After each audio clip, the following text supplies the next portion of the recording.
বেশি বেশি ভূমিকম্প হবে, এবং 3টা হবে বড় বড় মেজর ভূমিকম্প।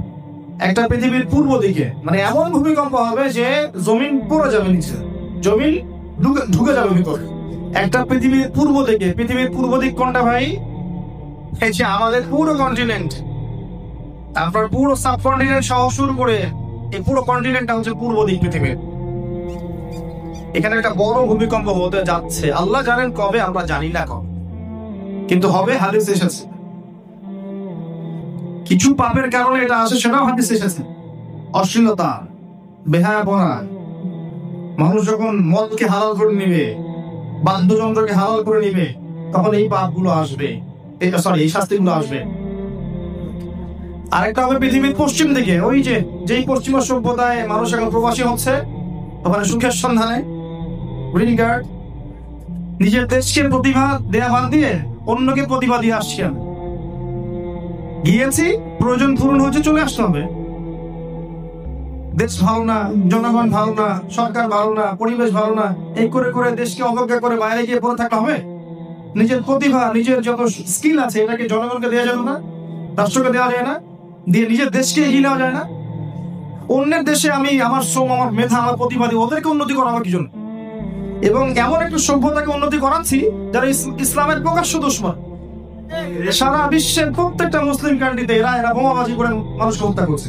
ওদেরকে আমি শ্রম দিয়ে, আমার প্রতিভা দিয়ে উন্নতি করাবো কি জন্য?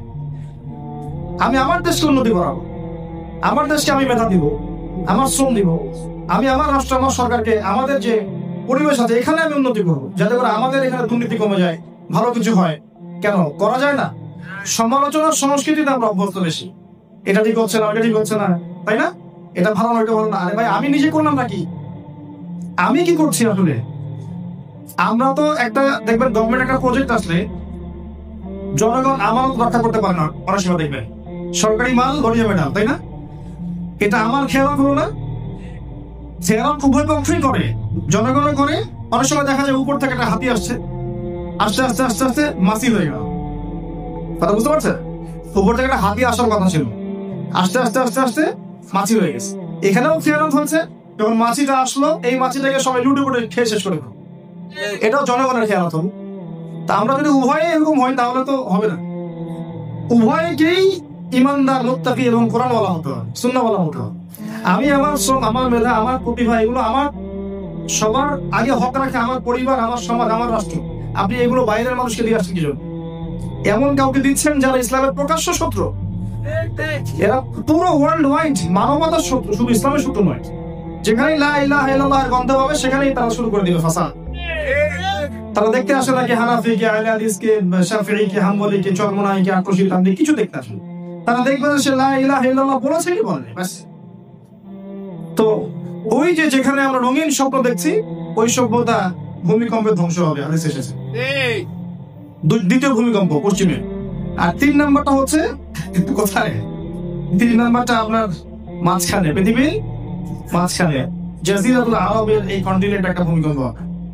এবং এটা সেই ভূমিকম্প যে ভূমিকম্প প্রমাণ করে দিবে যে ওই ব্যক্তি, যে ব্যক্তি মদিনা থেকে মক্কায় এসেছে, যার হাতে মানুষ বায়াত নিয়েছে, ঠিক আছে, এই মানুষটা ইমামুল মাহদি কিনা, ওই ভূমিকম্প প্রমাণ করে দিবে। এগুলো আসলে আমাদের হাদিসগুলোর মধ্যে আছে, পড়ে দেখবেন। তো যেটা বলছিলাম, শুআয়ব আলাইহিস সালামের কওম, সর্বপ্রথম কওম যাকে আল্লাহ ভূমিকম্প দিয়ে ধ্বংস করেছেন। আর ভূমিকম্প যে কারণগুলোতে হয়, এই পাপগুলো যদি আমরা না ছাড়ি, আল্লাহ যে আমাদেরকেও দিবেন না কোনো গ্যারান্টি নেই, কোনো গ্যারান্টি নেই। আল্লাহ পাক আমাদেরকে আল্লাহর গজবের যে পাপ, এগুলো থেকে বাঁচিয়ে রাখুন, আল্লাহুম্মা আমিন। আল্লাহ পাক আমাদেরকে প্রচন্ড ভালোবাসেন, প্রচন্ড রহম করেন, প্রচন্ড দয়া করেন, করুণা করেন, মায়া করেন। একজন ব্যক্তি যে লা ইলাহা ইল্লাল্লাহ প্রকৃত অর্থে বুঝেছে এবং বলেছে, সেই ব্যক্তি জীবিত থাকা অবস্থায় আল্লাহ পাক কিয়ামত দিবেন না। একটা ব্যক্তি যদি থাকে পৃথিবীতে যে লা ইলাহা ইল্লাল্লাহ কে ধারণ করেছে প্রকৃত অর্থে, ও বেঁচে থাকা পর্যন্ত আল্লাহ পাক কিয়ামত দিবেন। এত বেশি ভালো আল্লাহ আমাদেরকে বাসেন। আল্লাহ আমাদেরকে শাস্তি দিতে চান না, যদি না আমরা সেই পাপগুলো করি। কিন্তু আমরা সেই পাপগুলো করছি, নির্দ্বিধায় আমরা মাদক সেবন করছি, মাদকের নাম পরিবর্তন করে দিয়েছি, নির্দ্বিধায় আমরা জিনা করছি, পরকীয়া করছি, ইয়াবা খাচ্ছি, পর্নোগ্রাফি দেখছি, ফ্রি মিক্সিং করছি, ফ্যামিলিস্ট রেভলিউশনে লিপ্ত হচ্ছি, নির্দ্বিধায় করছি, আল্লাহর হুকুম আহকামের পরোয়া করছি না, আল্লাহর ফরজ ওয়াজিব সুন্নাত মুস্তাহাবের তোয়াক্কা করছি না, আল্লাহর হালালকে হারাম করে ফেলছি, আল্লাহর হারামকে হালাল করে নিচ্ছি, এগুলো করতে থাকলে আল্লাহর শাস্তি আসবে ভাই। আল্লাহর শাস্তি চলে আসলে ঠেকানোর কেউ থাকবে না। তাই সবার উচিত অনতি বিলম্বে আল্লাহর কাছে তওবা করা, তওবা করে আল্লাহ যেভাবে চলতে বলেছেন সেভাবে চলা, এতে নিজের কল্যাণ, পরিবারের কল্যাণ, সমাজের কল্যাণ, সবার কল্যাণ।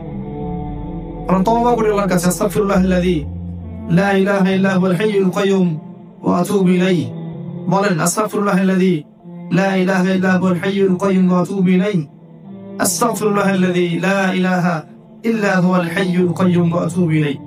তারপরে জেনারেশনে যান, ফিরআউন শুনেছেন নাম? মুসা আর ফিরআউন, কোরআন খুলবেন খালি মুসা আর ফিরআউন। ফিরআউন কে ছিল? এই বিশ্বের পরাশক্তি, এখনকার পরাশক্তিদের মতোই পরাশক্তি, অনেক দাপট। সে বলেছিল যে আনা রাব্বুকুমুল আ'লা, আমি তোমাদের মহান রব, নাউযুবিল্লাহ, আমি ছাড়া তোমাদের কোন রব আছে আমি তো জানি না, এরকম বলেছিল।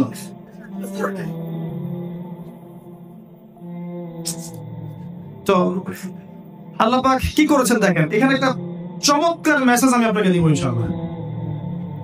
আল্লাহ রাব্বুল আলামিন মুসা আলাইহিস সালামকে নবী করলেন। মুসা আলাইহিস সালাম ব্যক্তিত্বপরায়ণ মানুষ ছিলেন এবং শারীরিকভাবে প্রচন্ড শক্তিশালী ছিলেন। একদিন তিনি দেখছেন, আপনারা তো জানেন যে মুসা আলাইহিস সালামকে আল্লাহ পাক ফিরআউনের ঘরেই বড় করেছেন, করেন নাই? তার মায়ের ঘটনা শুনছিলেন না একটু আগে মনে হয়? আচ্ছা, ওইদিকে আমি গেলাম না হয়। এবার মুসা আলাইহিস সালাম দেখছেন বনু ইসরাইলের এক ব্যক্তির উপর জুলুম করা হচ্ছে, তিনি গিয়ে তাকে বাঁচাতে চাইলেন এবং একটা ঘুষি দিয়েছেন জাস্ট তাকে বাঁচানোর জন্য। এই ঘুষিতেই ওই ফিরআউনের যে ওই পুলিশ বাহিনীর একজন ছিল আর কি, ফিরআউনের বাহিনীর একজন, সে মারা গেল একটা ঘুষিতেই। তার মানে তার গায়ে কম শক্তি ছিল। আচ্ছা, এবার মুসা আলাইহিস সালাম আর ওই মিশরে টিকতে পারছেন না, কারণ তাকে মার্ডার কেসের আসামি মনে করে কথা হচ্ছে এবং তিনি তখন হিজরত করে চলে গেলেন কোথায়? মাদিয়ানা, শুআইব আলাইহিস সালামের কওমে। সেখানে গিয়ে তিনি বসে আছেন, দেখলেন যে দুইজন মেয়ে পানি নিতে এসেছে, পানি নিতে এসেছে। মেয়েরা তো একটু অবলা হয়, তাই না? তো ছেলে মানুষ আগে পানি নিচ্ছে, সে চান্স পাচ্ছে না মেয়ে দুটা। মুসা আলাইহিস সালাম সেখানে গিয়ে তাদের বালতি নিয়ে তাদেরকে পানি নিয়ে দিলেন, হেল্প করলেন, উপকার করলেন।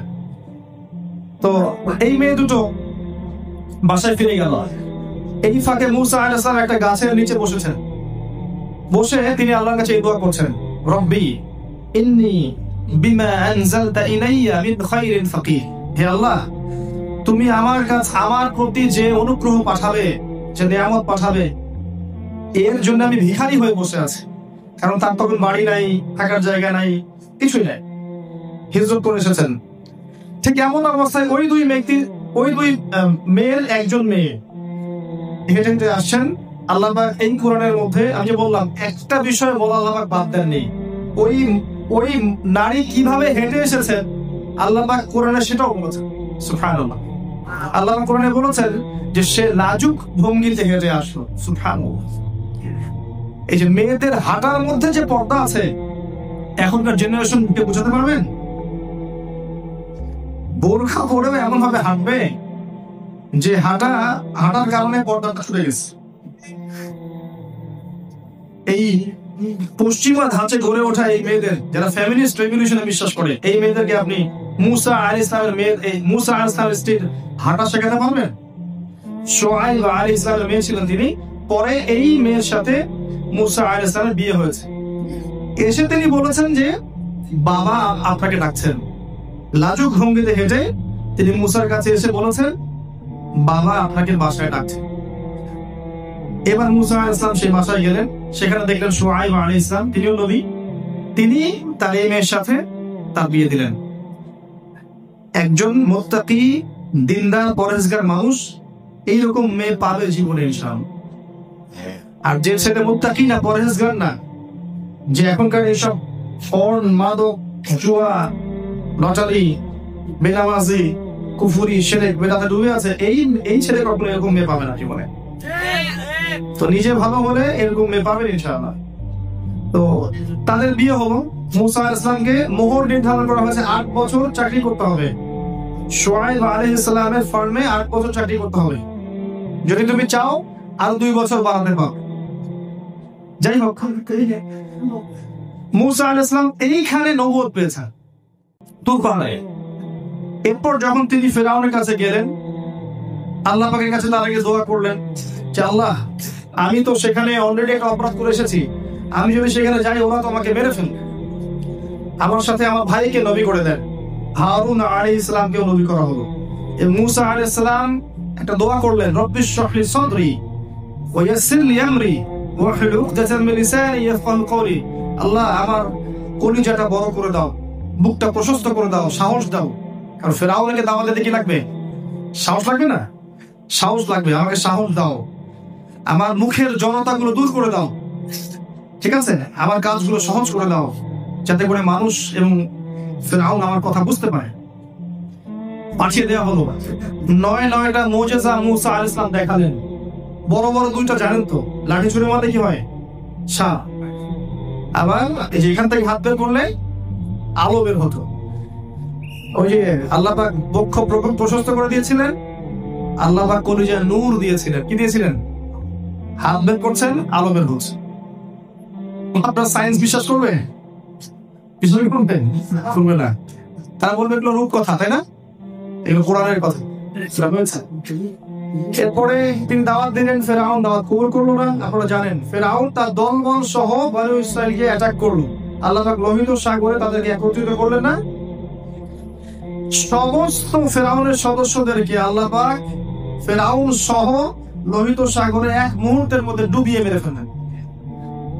আর আল্লাহ রাব্বুল আলামিন বনী ইসরাইলদেরকে পার করলেন, নিষ্কৃতি নাজাত দিলেন। একই সুন্নত নয় কি?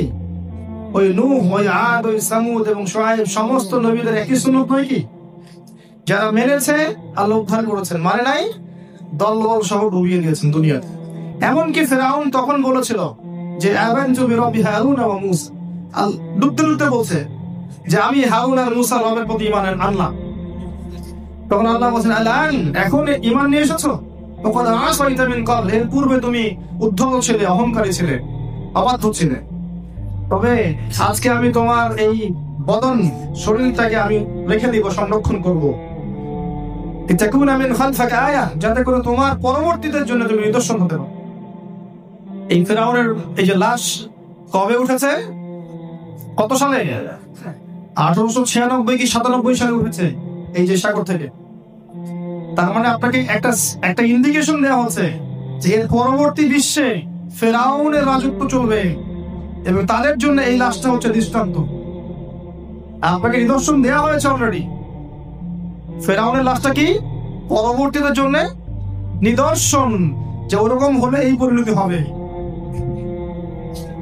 আপনি খেয়াল করে দেখবেন, তারপর থেকে বিশ্বের জুলুম ফাসাদ গুলো আরো ব্যাপকতা হয়েছে। আসলে জামানের সাইন গুলো চলে এসেছে।